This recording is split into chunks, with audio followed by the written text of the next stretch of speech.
दोस्तों वैसे तो हम बोलते हैं कि जम्मू कश्मीर धरती का स्वर्ग है और इस जम्मू एंड कश्मीर में एक एरिया है पहलगाम, जिसे हम बोलते हैं मिनी स्विट्जरलैंड। ये हमारे ही देश में है, ये किसी और देश में नहीं है, हमारे ही देश में है।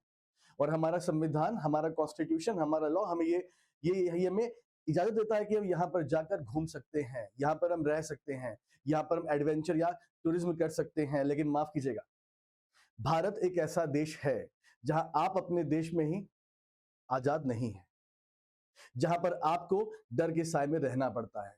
कभी क्या आपके साथ हो सकता है। पहलगाम एक ऐसा एरिया जहां पर भारत के डिफरेंट डिफरेंट पार्ट से लोग घूमने गए थे। कोई अपना रिटायरमेंट प्लान खत्म करने के बाद गया था और कोई जिसकी तुरंत अभी शादी हुई थी। लोग अपने फैमिली के साथ गए थे और इनके ऊपर होता है कायराना हमला। कौन करेगा? ये हमला होता है फ्रॉम द पाकिस्तान साइड। आप देखिए ना दोस्तों, तो ये वो एरिया है जहां पर लोग घूमने गए थे और जहां पर होता है आतंकवादी हमला।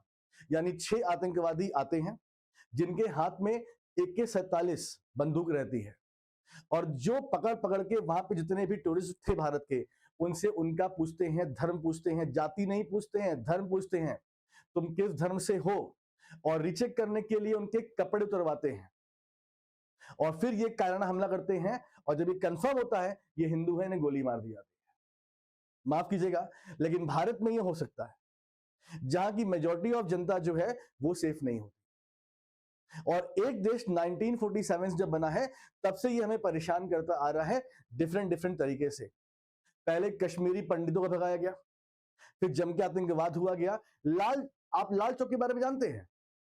जब मैं विद्यार्थी था तब एक बार एक मुहिम छिड़ी थी कि हम लाल चौक पर जाएंगे और वहां पर तिरंगा झंडा फहराएंगे, और मैं उसमें शामिल था कि मैं भी जाऊंगा। एक्चुअली मुझे मतलब कहीं से मोटिवेशन मिला था।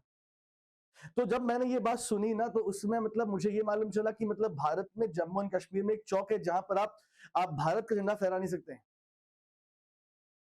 सोचिए, आप भारत माता की जय नहीं बोल सकते हैं उस एरियाज में ऐसे। और ये भारत की बात मैं कर रहा हूं।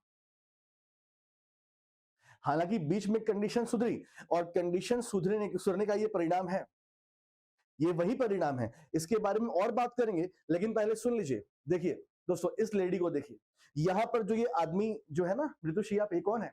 जो मरा हुआ है कौन है? ये जो शहीद हुआ है कौन है?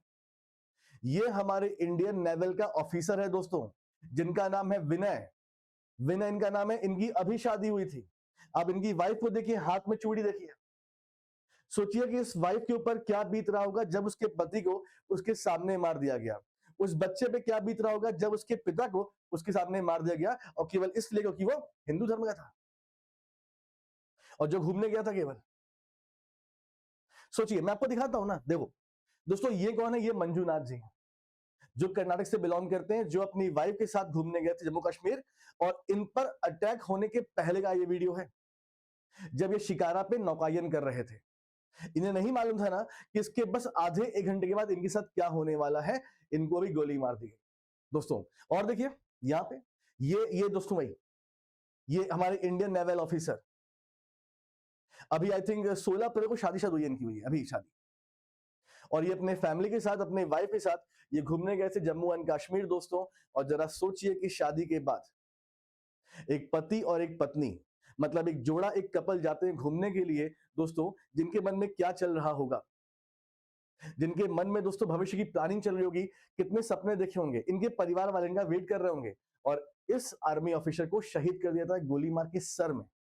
दोस्तों ये है भारत भूषण, कर्नाटक से। ये भी अपने फैमिली के साथ गए थे, इनको भी सर में गोली मारी और इनके भी कपड़े उतारे गए थे। और रीजन क्या था दोस्तों? रीजन ये था कि हमारे देश के ही लोग हमारे देश के एक पार्ट में घूमने गए थे। अब एक समय आ चुका है जहां पर हमें एक ठोस कॉन्क्रीट निर्णय लेना पड़ेगा। हमें निर्णय लेना पड़ेगा कि हमें कैसे क्या काम करना है दोस्तों। मैं आपको बताऊं, देखिए इसके बाद क्या हुआ। अब इसके बाद जो ये पूरी जांच है, ये NIA को सौंप दी गई है। पीएम मोदी जी गए हुए थे गल्फ कंट्री में, वहां से अपना दौरा छोड़ के आए हैं। अमित शाह जी ऑलरेडी पहुंच गए हैं, जो हमारे होम मिनिस्टर हैं जम्मू एंड कश्मीर में। और हर एक पार्टी के जो लीडर्स हैं वो अपना अपना मतलब अपना वक्तव्य दे रहे हैं कि मतलब ये गलत हुआ। हम कड़ी निंदा करते हैं। निंदा करने से क्या हो जाता है? ये निंदा मैं 26/11 सुन रहा हूं। निंदा, हम निंदा करते हैं, निंदा से क्या होता है? निंदा से क्या हो जाता है दोस्तों? मुझे माफ कीजिएगा, एक बात मैं और बोलूंगा ना, इन जो आतंकवादियों ने मारा है ना भाई, ये किसी की जात नहीं पूछ रहे थे कि तुम ब्राह्मण हो, तुम ठाकुर हो, तुम क्षत्रिय हो, तुम शूद्र हो, तुम क्या हो। जाति की जनगणना जरूरी है क्या? कि जरूरी है कि हमारे देश का हर एक नागरिक जो है वो सेफ रहे, सुरक्षित रहे। लैंग्वेज प्रॉब्लम क्या देश से बड़ी प्रॉब्लम है? वहां पे क्या इन्होंने पूछा कि तुम तमिलनाडु से हो क्या, तुम तमिल बोलते हो कि तुम हिंदी बोलते हो?